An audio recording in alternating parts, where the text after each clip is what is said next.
లేవు, ఇప్పుడైనా మించిపోయింది లేదు.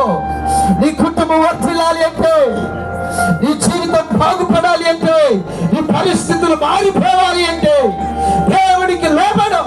ఆయన చెప్పినట్లుగా ఉన్నాడు.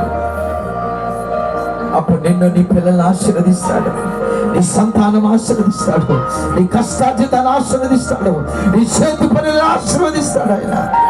ఆయన మాట ఇచ్చేటప్పటికి మనుషుడు కాదు, ఆయన అబద్ధం ఆడనేరడు. దైవజనమా, ప్రభు మన కొరకు కల్వరి శిలువలో ప్రాణం పెట్టాడు, కల్వరి శిలువ నిలువెల నలిగిపోయాడు. ఇదిగో మీలో ప్రతి వారి దుష్టత్వమును తొలగించి వారిని ఆశీర్వదించడానికి మొదట దేవుడు తన సేవకుని భూమి మీద పుట్టించాడు.